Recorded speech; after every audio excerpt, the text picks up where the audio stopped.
નમસ્કાર મિત્રો, ધોરણ 11 પ્રકરણ નંબર 5 દ્રવ્ય અવસ્થા, જેમાં આપણે જેડબલ્યુ અને નીટ અંગેની ચર્ચા ચાલુ છે.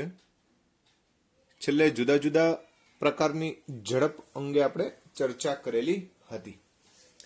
આ ઝડપ અંગેની ચર્ચા કર્યા બાદ આજે કેટલાક એમસીક્યુ જે છે એની આપણે ચર્ચા કરીએ.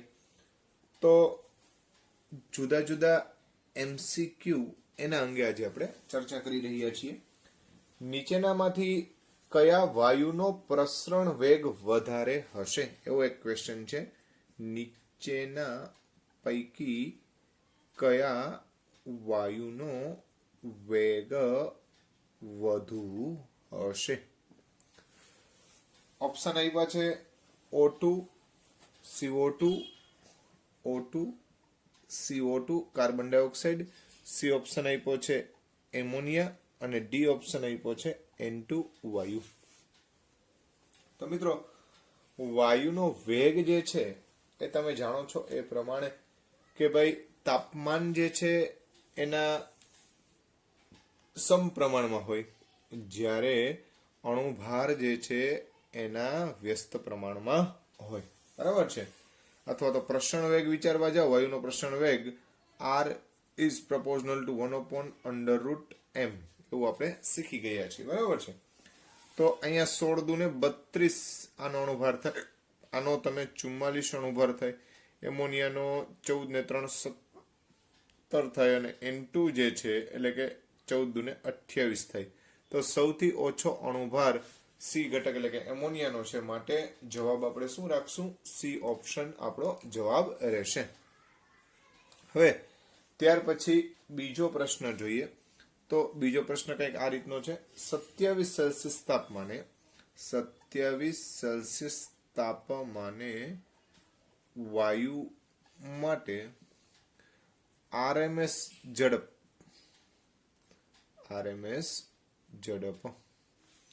જેને આપણે સી વડે દર્શાવતા હતા, યાદ કરો. બરાબર છે? 100√2 છે, 100 × √2 છે. તો 327 સેલ્સિયસ તાપમાને વાયુની આરએમએસ ઝડપ ગણો. 27 સેલ્સિયસ તાપમાનમાંથી 327 સેલ્સિયસ તાપમાન થાય એ દરમિયાન થતો જે ફેરફાર છે એ આપણે રજૂ કરવાનો છે. તો મિત્રો, તમને ખબર છે કે સી આરએમએસ ઝડપ, જેને આપણે આરએમએસ કહેતા હતા, રૂટ મીન સ્ક્વેર. બરાબર છે? તો એના બરાબર 3RT/m, આવું આપણે સૂત્ર તારવેલું હતું, √3RT/m. હવે માની લો કે પેલું T1 તાપમાન છે એ 27 ડિગ્રી સેલ્સિયસ, એટલે કેલ્વિનમાં લો એટલે 27 + 273 એટલે 300 કેલ્વિન થાય. નવું તાપમાન T2 બરાબર 327 ડિગ્રી સેલ્સિયસ, એટલે આ 600 કેલ્વિન તાપમાન થાય. સેલ્સિયસને કેમાં ફેરવી નાખ્યું આપણે? કેલ્વિનમાં. હવે તમે જાણો છો કે અહીંયા સી જે છે એ ટી સાથે કેવો સંબંધ ધરાવે? તો કે she is proportional two √T. આ બધું અચળ ગણીએ, બંને એક ને એક જ ઘટક છે. બરાબર છે? એનું દળ પણ સમાન હોય, આર અચળાંક છે અને 3 પણ અચળ છે. તો C1/C2 બરાબર √T1/T2 થાય. બરાબર છે? તો અહીંયા પેલું જે રૂટ મીન સ્ક્વેર C1 જે છે એનું મૂલ્ય આપણે આપી દીધું છે. કેટલું છે? 100√2. C2 કાઉન્ટ કરવાનો છે. બરાબર છે? √T1/T2, T1 જે છે એ આપણું 300 કેલ્વિન છે અને આ 600 કેલ્વિન છે.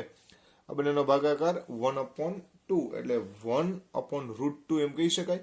એ √2 ને આપણે અહીંયા જવા દઈએ. બરાબર? ધ્યાન રાખજો. તો C2 ને સામે જવા દઈએ, તો C2 ને કરતા બનાવીએ છીએ. C2 ને શું બનાવીએ છીએ? કરતા.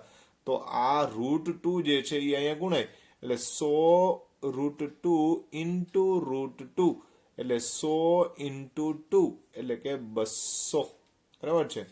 તો અહીંયા આપણો જવાબ શું આવશે? 200.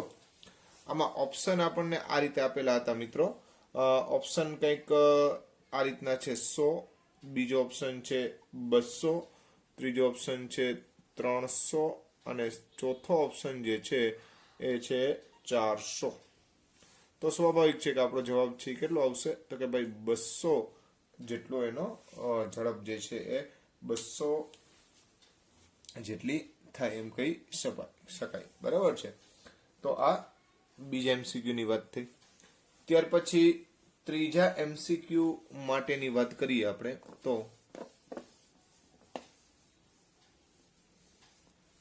ત્રીજો MCQ, જો N2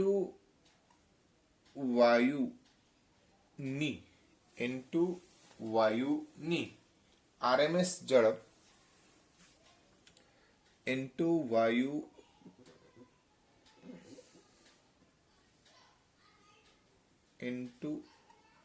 અણુની RMS ઝડપ નું મૂલ્ય,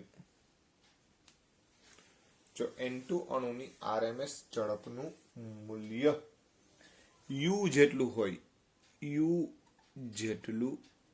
હોય તથા તાપમાન બમણું કરવાથી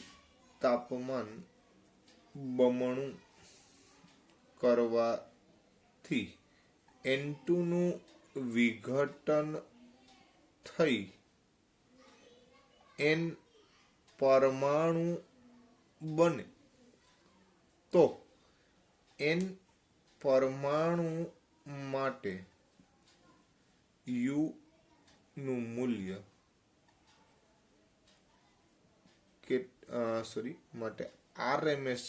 RMS નું મૂલ્ય કેટલું થાય. બરોબર મિત્રો, સમજો. N2 અણુ છે, એની RMS ઝડપ U આપી છે. હવે તાપમાન બમણું કર્યું છે તો N2 નું વિઘટન થઈને N મળે છે, એટલે તાપમાન વધારવાથી અણુ છે એ કેમાં કન્વર્ટ થઈ ગયો? પરમાણુમાં, એવું કહે છે. બરાબર છે. તો આ પરમાણુ માટે RMS જે છે એ નક્કી કરવાની છે. ઓપ્શન આપણને આપી દીધા છે √2u, બી ઓપ્શન છે 2u, સી ઓપ્શન છે u અને ડી ઓપ્શન છે 4u. હા મિત્રો, અહીંયા આપણને RMS જે છે RMS એનું મૂલ્ય u જેટલું આપ્યું છે. બરાબર છે. હા, તમે જાણો છો એ પ્રમાણે કે આ u જે છે એ કોના માટે છે તો કે RMS ઓફ N2 ડાયનાઇટ્રોજન અણુ અથવા આણ્વીય સ્વરૂપની RMS આપી છે. હવે આનું મૂલ્ય જે છે, આનું સૂત્ર આપણે જાણીએ છીએ એ પ્રમાણે 3RT/m જેટલું થાય.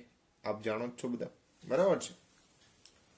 હવે નવા ઘટક એટલે કે N પરમાણુ માટે RMS નું મૂલ્ય જે છે 3RT/m થાય. પણ હવે તાપમાન પહેલા કરતા બમણું છે. હવે નવું તાપમાન જે છે એ પહેલા કરતા કેવું છે? બમણું. તો એ ફેરફાર આપણે આમાં કરીએ તો નવું તાપમાન, આને આપણે T1 કહીએ, આ નવા તાપમાનને T2 કહીએ. બરાબર છે. પહેલો અણુભાર M1 કહીએ, આ M2 કહીએ, આ N2 વાયુ માટે છે, આ N માટે છે. પરિસ્થિતિ બદલી એવું આપણે દર્શાવવા માંગીએ છીએ. બરાબર. બાકી તો આ અચળ જ ઘટક છે. તો અહીંયા આપણે U બરાબર, આપણી પાસે સૂત્ર છે 3RT1/m1. આવું આપણી પાસે સૂત્ર છે. હવે નવી જે કંઈ પણ N પરમાણુ માટે વાત કરીએ, N પરમાણુ માટે વાત કરવા જઈએ તો 3R T2 કેટલો થશે તો કે 2 ટાઈમ્સ T1 જેટલો. T2 કેટલો થાય? 2 ટાઈમ્સ T1 જેટલો. શું કામ? તો કે તાપમાન બમણું કરેલું છે. બરાબર છે. અપોન M1, એ તો તમને ખ્યાલ જ છે કે M1 નું મૂલ્ય જે છે એ N2 આણ્વીય દળ જેટલું થાય. તો M1 નું મૂલ્ય જે છે એ કેટલું થશે તો કે N2 નો અણુભાર છે એ 28 થાય. જ્યારે N પરમાણુ માટે વાત કરવામાં આવે તો M2 કેટલો થાય તો કે એ 14 થાય. શું કામ? તો કે એનું અડધું થઈ ગયું. બરાબર છે. હવે મિત્રો, અહીંયા 28 હતા, અહીંયા 14 છે. આ જ સ્વરૂપમાં મારે અહીંયા 28 નીચે લઈ આવવા હોય તો હું ઉપર નીચે 2 વડે ગુણી નાખું. ઉપર નીચે 2 વડે ગુણી નાખું. બરાબર છે. તો 14 ગુણ્યા 2 એટલે 28. એટલે આને હું લખી શકું કે 2 × 2 એટલે 4.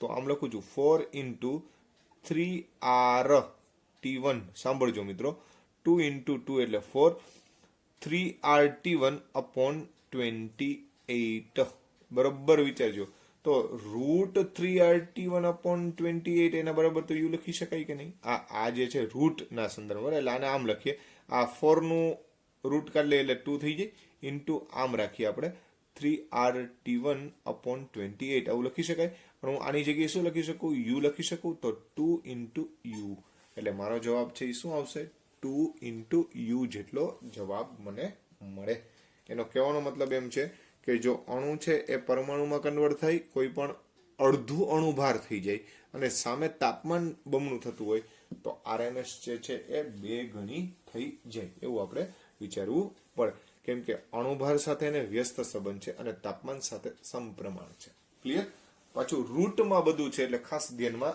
રાખજો એટલે વર્ગમૂળ જે છે એ કાઢવું ખૂબ જરૂરી છે તો આ રીતે આપણે આ ત્રીજો એમસીક્યુ જે છે એની ચર્ચા કરી શકીએ ત્યાર પછી ચોથો એમસીક્યુ છે એની વાત કરીએ આપણે તો આપણો ચોથો એમસીક્યુ કંઈક આ પ્રકારનો છે 20 સેલ્સિયસ થી 40 સેલ્સિયસ તાપમાન કરવા 20 સેલ્સિયસ તાપમાન થી 40 ડિગ્રી સેલ્સિયસ તાપમાન કરતા નિયોનની કાઇનેટિક ઉર્જાનો ફેરફાર ગણો બરાબર છે શું કીધું છે 20 સેલ્સિયસ તાપમાનથી 40 સેલ્સિયસ તાપમાન કરતા નિયોનની કાઇનેટિક ઉર્જાનો ફેરફાર ગણો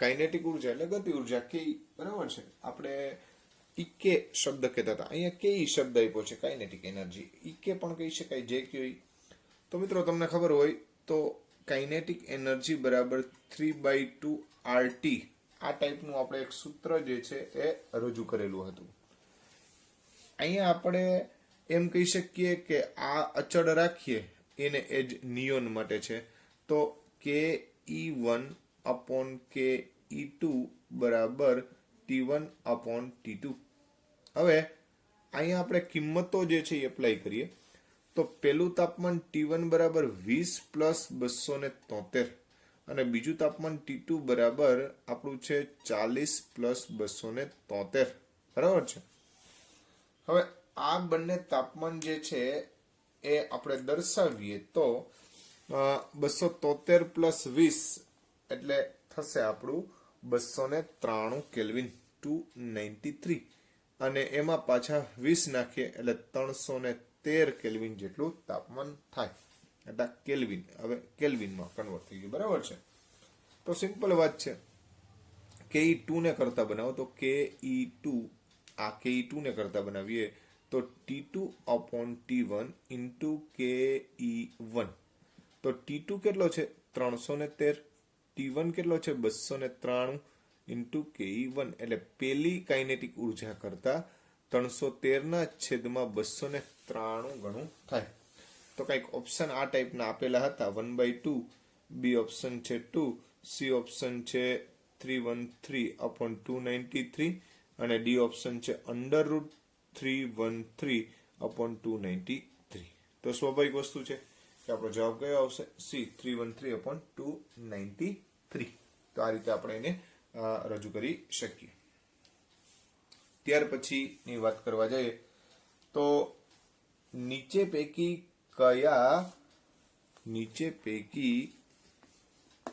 કયા વાયુ માટે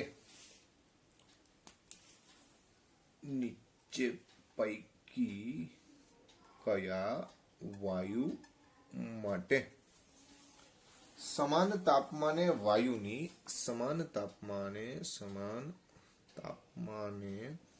વાયુની આરએમએસ રૂટ મીન સ્ક્વેર ઝડપ જે છે એ સમાન જોવા મળે આરએમએસ ઝડપ સમાન જોવા મળે બરાબર છે આપણો પાંચમો એમસીક્યુ છે ઓપ્શન કંઈક આ રીતે આપેલા છે હિલિયમ અને આર્ગોન આપ્યા છે બી ઓપ્શન આપ્યો છે આપણને NO2 અને N2O4 આપ્યો છે સી ઓપ્શન આપ્યો છે O2 અને O3 અને ડી ઓપ્શન આપ્યો છે આપણને N2 અને CO.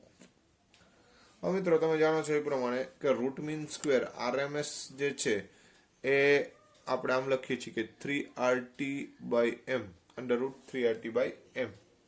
અહીંયા તાપમાન તો બધાનું સમાન આપ્યું છે, હવે આધાર ફક્ત કેના ઉપર રહીએ? અણુભાર ઉપર. તો ભાઈ અહીંયા RMS ઝડપ કોની સમાન હશે? જેના અણુભાર સમાન હોય એ. તો હિલિયમ અને આર્ગોન તો એનો અણુભાર તો સમાન ન હોય. NO2 અને N2O4 નો ગણવા જાવ તો NN તો બેમાં છે જ, O2 અને O4 એટલે આના કરતા બમણો થાય છે, બરાબર? તો અણુભાર તો સમાન ન જ હોય. O2 ને O3 તો સમાન ન જ હોય. આમાં ગણીએ તો 14 ગુણ્યા 2 એટલે 28. આનો પરમાણુ ભાર 12 વત્તા 16 એટલે કેટલો થશે? 28. તો એનો અર્થ એવો થયો કે આપણો જવાબ શું આવશે? ડી, કે જેમાં બંને વાયુઓનો અણુભાર એટલે કે આણ્વીય દળ સમાન છે, માટે નિયત તાપમાને એની RMS ઝડપ જે છે એ કેવી થાય? સમાન જોવા મળશે. ત્યાર પછી જે છે એ પણ એક ટેકનિકલ પ્રશ્ન જે છે એને આપણે રજૂ કરીએ. તો ત્યાર પછીનો પ્રશ્ન જે છે એ જોઈએ આપણે. કંઈક આ રીતનો છે. કયા તાપમાને નિયોન વાયુની ઘનતા મહત્તમ થાય? બરાબર છે. કયા તાપમાને નિયોન વાયુની ઘનતા મહત્તમ થાય? હવે એના માટે થઈને પાછા ઓપ્શનમાં આ રીતના ઓપ્શન આપ્યા છે કે NTP, બી ઓપ્શન આપ્યો છે આપણને 0 સેલ્સિયસ તાપમાન અને 2 વાતાવરણ દબાણ, 0 સેલ્સિયસ તાપમાન અને 2 વાતાવરણ દબાણ, બરાબર છે. પછી સી ઓપ્શન કંઈક આ રીતનો આપેલો છે 273 સેલ્સિયસ તાપમાન, 273 ડિગ્રી સેલ્સિયસ તાપમાન અને 1 વાતાવરણ દબાણ. અને ડી ઓપ્શન આપ્યો છે 273 ડિગ્રી સેલ્સિયસ તાપમાન અને 2 વાતાવરણ દબાણ. આ દબાણ રેડી. હા મિત્રો, તમે જાણો છો કે ઘનતાનો સંબંધ PM = DRT એવું આપણે શીખી ગયા છીએ. હવે જો અહીંયા દબાણ અચળ હોય તો કોઈ પ્રશ્ન જ નથી, બરાબર? પણ અહીંયા દબાણ બધી જગ્યાએ અલગ અલગ આપ્યા છે અને એના આધારે તાપમાન જે છે એની આપણે સરખામણી કરવાની થાય. તો ઘનતા D = PM/RT થાય કે નહીં? એનો અર્થ એમ થાય કે જેમ તાપમાન ઓછામાં ઓછું અને દબાણ વધુમાં વધુ એમ શું થાય? તો કે ઘનતા વધે.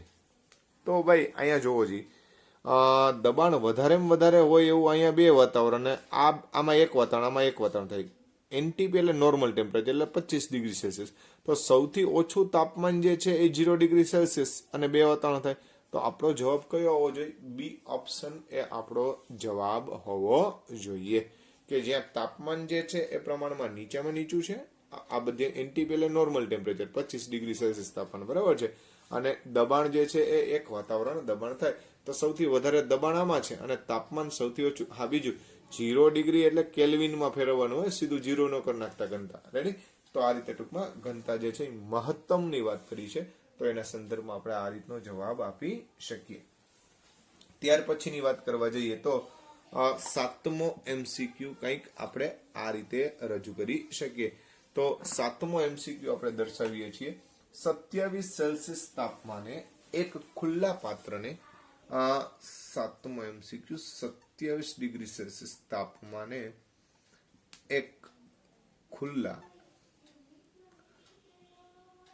પાત્રને ત્યાં સુધી ગરમ કરવામાં આવે. ક્યાં સુધી ગરમ કરવાનું છે? કે જ્યાં સુધી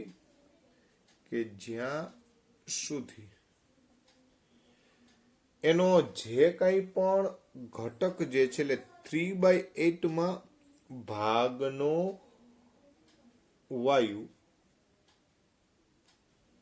3/8 માં ભાગનો વાયુ એટલે કે હવા બહાર નીકળી જાય, વાયુ બહાર નીકળી જાય તો તે તાપમાન અચળ કદે મેળવો. તો તે તાપમાન આપણે અચળ કદે મેળવવાનું છે. હવે આપણને અહીંયા 27 સેલ્સિયસ તાપમાન એક ખુલ્લા પાત્રને ત્યાં સુધી ગરમ કરવાનું કીધું છે કે એનો 3/8 ભાગ જે છે એ બહાર નીકળી જાય, બરાબર છે. તો એ નવું જે તાપમાન જે છે એ કેટલું આપણે એને ગરમ કરવું પડે, એના ઓપ્શન આપણને આ રીતના કંઈક આપ્યા છે. 307 ડિગ્રી સેલ્સિયસ, બી ઓપ્શન આપ્યો છે 107 ડિગ્રી સેલ્સિયસ, સી ઓપ્શન આપ્યો છે 480 ડિગ્રી સેલ્સિયસ અને ડી ઓપ્શન આપેલો છે 207 ડિગ્રી સેલ્સિયસ. આ રીતના આપણને ઓપ્શન જે છે એ આપેલા છે. હવે અહીંયા માની લો કે આપણું T1 બરાબર 27 ડિગ્રી સેલ્સિયસ છે. તો કેલ્વિનમાં તમને ખબર પડે છે કે 300 કેલ્વિન થાય. નવું તાપમાન આપણે ગોતવા જવાનું છે. હવે શું કીધું ભાઈ, તો કે ત્યાં સુધી ગરમ કરવામાં આવે કે જેથી 3/8 ભાગ વાયુ બહાર નીકળી જાય.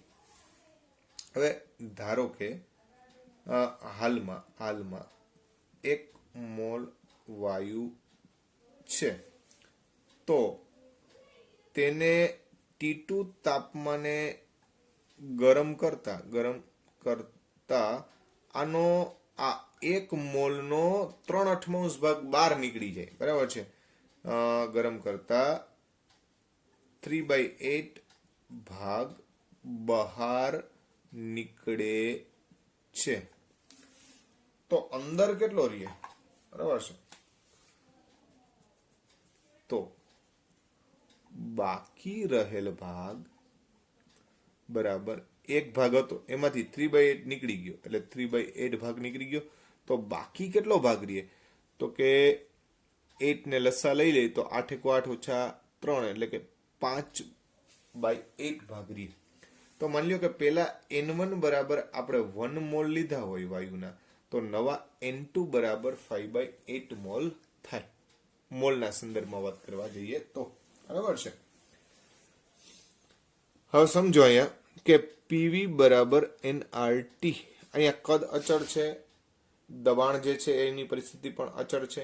ફેરફાર ક્યાં થશે, તો કે ભાઈ મોલ અને તાપમાનનો ફેરફાર આપણે દર્શાવ્યો છે.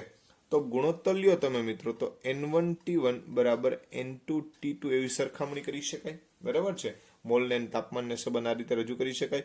કયા પાત્ર માટે થઈને, ખુલ્લા પાત્ર માટે, કેમ કે ખુલ્લા પાત્રમાં બાહ્ય અચળ દબાણે પ્રક્રિયા થતી હોય, બરાબર છે. વાતાવરણનું દબાણ કેવું હોય, અચળ. હવે અહીંયા જે છે એ N1 જે છે 1 મોલ હોય, ત્યારે T1 જે છે એ આપણું આપેલું છે 300 કેલ્વિન. N2 જે છે એ 5/8 છે, તો T2 આપણે ગોતવાનો છે. તો T2 બરાબર 8 × 300/5. તો તમે જાણો છો એ પ્રમાણે કે 60 6 35 એટલે 60 અને 8 6 48 એટલે 480 કેલ્વિન જેટલું થાય. હવે આ ભૂલથી ઉતાવળ ન થઈ જાય ભાઈ, 480 સેલ્સિયસ છે, આ કેલ્વિન છે. હવે સેલ્સિયસમાં તમારે જોતું હોય તો 480 - 273 કેલ્વિન તમે કરી નાખો, એટલે તમને જવાબ જે છે એ કેમાં મળી જાય, સેલ્સિયસમાં. તો 480 માંથી તમારે 273 બાદ કરવાના છે, એટલે તમને જવાબ મળશે 207 ડિગ્રી સેલ્સિયસ. તો આપણો જવાબ જે છે કે કયો રહેશે, 207 ડિગ્રી સેલ્સિયસ. તો આ રીતે ભાઈ આપણને પ્રશ્ન પૂછી શકે, બરાબર સમજી લેજો. કહેવા એવું માંગે છે કે આ એક પાત્ર જે છે, બરાબર છે, એ પાત્રની અંદર જે કંઈ પણ વાયુ ભર્યો એને આપણે ગરમ કરવાનું ચાલુ કર્યું છે. પેલા જે ભર્યો તો એ પોઝિશન 27 ડિગ્રી સેલ્સિયસ, ગરમ કરીને કેટલું તાપમાન કરીએ કે જેથી કરીને આનો વાયુ બધો બહાર નીકળવા માંડે, બરાબર છે. એમાં હજી 3/8 ભાગ જે છે એ બહાર નીકળી જાય, બાકીનો ભાગ બાકી રહે, એટલે 5/8 ભાગ બાકી રહે. એના માટેનું આપણે તાપમાન ગણેલું છે. તો આ વસ્તુ ધ્યાનમાં રાખજો, સારો એવો પ્રશ્ન ગણી શકાય. ત્યાર પછીનો પ્રશ્ન જે છે એની આપણે ચર્ચા કરવા જઈએ, તો ત્યાર પછીનો પ્રશ્ન કંઈક આ રીતનો છે. જો વાયુનું તાપમાન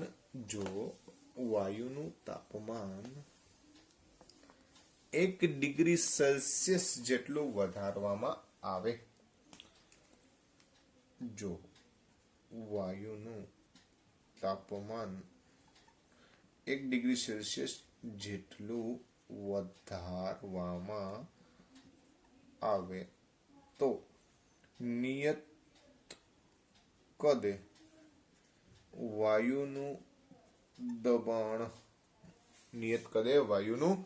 દબાણ જે છે એ 0.4% જેટલું વધે છે. વાયુનું દબાણ મૂળ દબાણથી 0.4% જેટલું વધે છે, બરાબર છે. તો એ શરૂઆતનું તાપમાન શું છે? તો તે શરૂઆતનું તાપમાન શું હશે? ઓપ્શન કંઈક આ રીતે આપેલા છે. 250 કેલ્વિન, બી ઓપ્શન છે 250 ડિગ્રી સેલ્સિયસ, સી ઓપ્શન આપ્યો છે 2500 કેલ્વિન અને ડી ઓપ્શન આપ્યો છે 25 કેલ્વિન. જોઈએ મિત્રો આપણે. હવે અહીંયા માની લો, ધારો કે શરૂઆતનું તાપમાન ટી છે, તો એટલે કે T1 બરાબર ટી છે, તો T2 બરાબર T+1 થાય, કેમ કે અહીંયા આપણને 1 ડિગ્રી સેલ્સિયસનો વધારો કીધો છે. હવે મિત્રો એક વસ્તુ ધ્યાનમાં રાખજો. માની લ્યો કે 27 ડિગ્રી સેલ્સિયસ તાપમાન છે, એમાં એક વધારો એટલે 27 ડિગ્રી સેલ્સિયસ વત્તા 1 ડિગ્રી સેલ્સિયસ એટલે 28 ડિગ્રી સેલ્સિયસ થાય. હવે એક સમજવા જેવી વાત છે. 27 માં 273 નાખો એટલે 300 કેલ્વિન થાય, અને 28 માં 273 નાખો એટલે 301 કેલ્વિન થાય. એટલે અહીંયા કેલ્વિનમાં 1 ડિગ્રીનો વધારો કે સેલ્સિયસમાં 1 નો વધારો બધો સમાન જ હોય. એટલે એક ઈ વસ્તુ માનસિક રીતે ધ્યાનમાં રાખજો. ઘણી વાર શું છે, આવી બધી મિસ્ટેક જે છે એ થવાની શક્યતાઓ વધારે હોય, બરાબર છે. એટલે અહીંયા આપણે પેલું જે તાપમાન છે એ ટી છે ને બીજું T1+1 કેલ્વિન છે, એટલે કેલ્વિન જ શબ્દ લખીએ આપણે, બરાબર છે. હવે શું કીધું? મૂળ દબાણથી 0.4% જેટલું વધે છે. આ પર્સન્ટેજ આપે ને ત્યારે બને ત્યાં સુધી આપણે પર્સન્ટેજને દર્શાવવા માટે આપણે 100 લઈ લઈએ તો એકદમ ઈઝી પડે. ધારો કે મૂળભૂત દબાણ P1 જે છે એ P1 બરાબર 100 બાર છે, સમજી લો, બરાબર છે, અથવા 100 વાતાવરણ છે. તો P2 કેટલું થશે? 9. તો કે આના કરતા 4% જેટલું વધારો થાય છે, બરાબર છે, 0.4%. તો આ 100 હોય તો ઓલું 100.4 થાય કે નહીં? 0.4% છે, એટલે 100 એ 0.4% આપણે ગણવા હોય તો તમને ખબર છે કે 100% એટલે 100 હોય, 100% એ 100, તો 0.4 એ કેટલા? તો 0.4 ગુણ્યા 100 ભાગ્યા 100 થાય કે નહીં?